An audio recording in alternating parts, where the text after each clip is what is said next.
we go, back again with another video. So yesterday after the Lord Mayor's show, Sunderland did lose to Cardiff 1-0 yesterday. Very disappointing day all round football wise, but as it goes on for the day itself, met some absolutely fantastic fans yesterday. Met Manuel de Toro, who gave me the brand new Mexican home shirt. Met some American fans, a fan from Brazil, International Day at Sunderland, fans from all over the country and the globe.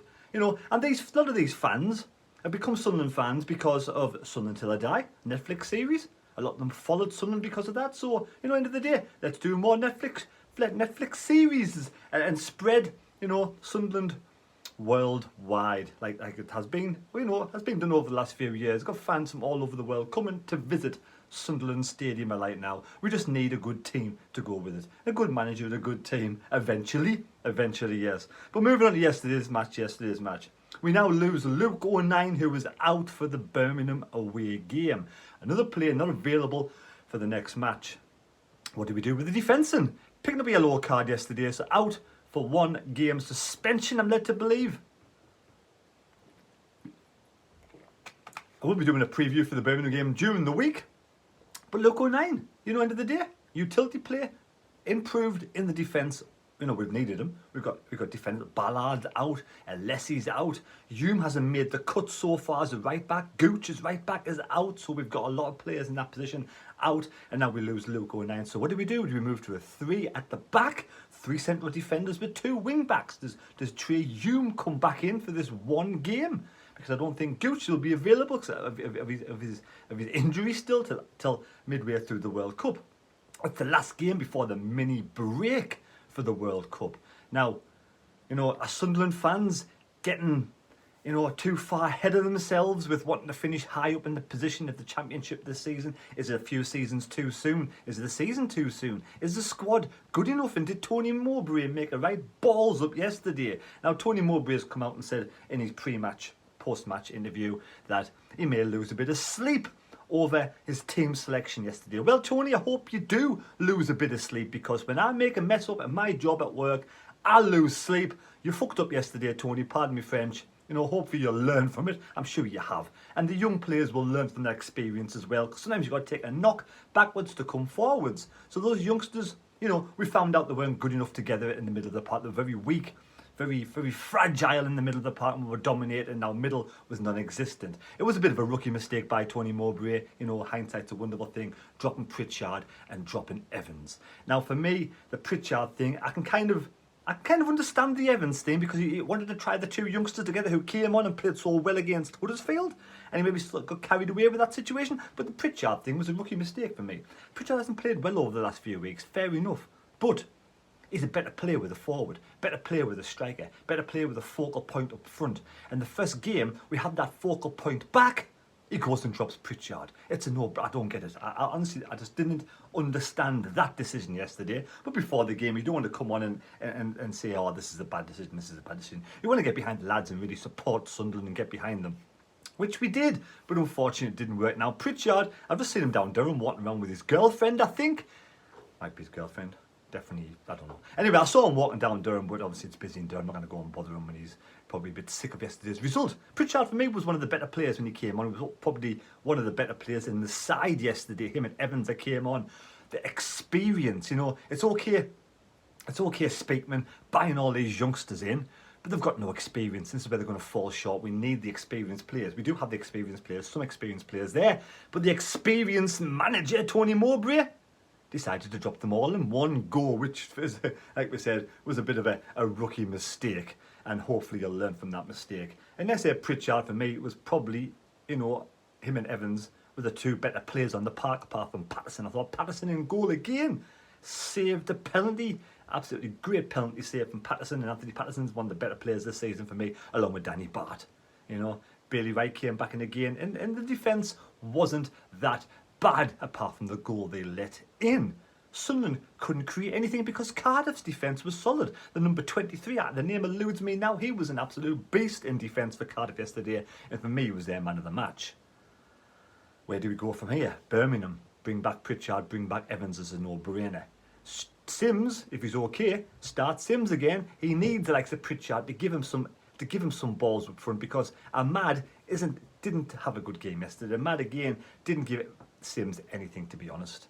And I think Pritchard, needs that focal point up front to get the best out of Pritchard for me. And that's why he came on. He was one of the better ratings yesterday.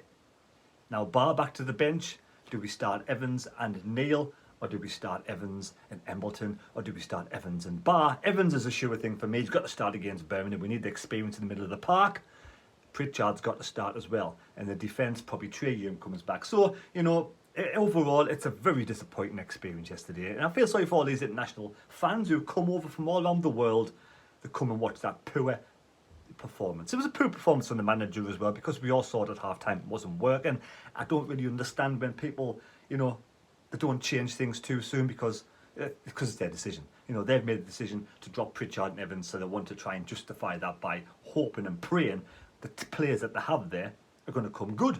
But we could see it was never going to come good. And obviously, straight after half-time, like we did against Burnley at home, we let a goal in. Why are we soft as shite straight from half-time at home? Let that goal in against Burnley at a bad time. Did the same against Cardiff yesterday. And again, I take nothing away from the Cardiff fans, and the Cardiff fans behaved themselves as far as I know yesterday. Nothing was thrown down. There wasn't a big following up from Cardiff. I thought there would have been more fans than that up from Cardiff. And I wish Cardiff team all the best the rest of the season. And the fans, I hope they all got a safe journey back home. But yeah, it is a very disappointing day yesterday. And now, we are where we are. We shouldn't be getting carried away with ourselves. We're a mediocre mid-table side. That's all we are. At best. And KLD, will he buy some players in the January window? Does he have the funds in the first place? Does he have the commitment? Does he want to spend his money on buying players in? Or is his idea of making money, is he using it as a business? Is he making something of the business to try and, nurture players to sell them on for more cash in the future? The jury's out with KLD, completely out with KLD at this moment in time. The jury's out with Tony Mowbray. He's been brought in to steady the ship, really, hasn't he, in the Championship? And you kind of think an experienced head like Tony Mowbray made a right rookie mistake yesterday. But yeah, we're going to move on to Birmingham match. We need a victory, or at least a draw, for the last game before the break. Then hopefully we'll get some better players back, more experienced players back. Then we can kick forward on. And if we go and beat Birmingham on Friday night, all is forgiven. Yesterday, we need to get the 3 points. We need to bounce back. I'm hoping the lads are up for it, And I look on, it's going to be a massive miss, like I say. Another player out. And nobody got the correct score yesterday. Nobody got the correct score. Now, you tell me, did you get the correct score? I've looked. I haven't seen anybody for 1-0 for Cardiff. So if you got the correct score, and I haven't mentioned it, please let me know in the comment section. But I'm sure nobody got the correct score to win the hat. So at this moment in time, so far, to want the final leg against Birmingham, there's Edward Charlton, Mick Griffiths, Ron Loudon, Andrew Simkus, Simo, Gary Postel, Rim Reaper, Jamie SFC, Jamie Appleby, Jack Dover, Anglo Man 64, Michael Hall, Cian Joey, Phil Whelan, Bill Clare, Andrew Palmer, David Jackson, George Brown, John Hensel, Alan Smales, Alan Clater, Norchat, Lewis Vincent, David Newell, Alan Hopper and Peter Manley are all in with a chance to win a hat. It's so depressing when you lose a game of football on a Saturday, isn't it? And then it rubs salt into the wound. You watch those noisy neighbours up front, up in the northeast there, up in Newcastle, and they're going smashing up the Premier League.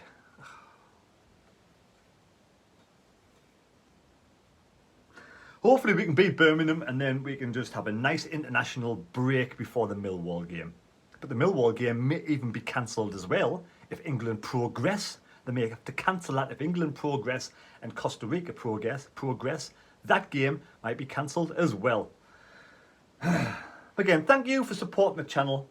End of the day, please subscribe if you're new to the channel. It's all downbeat at this moment in time. How are you feeling today? Are you feeling the better? Or are you just feeling sick as a chip like me? But never mind. We'll move on to the Birmingham match, and hopefully we can get 3 points. Like I said, we just bounce back. We can't seem to win 2 games in a bout, can we?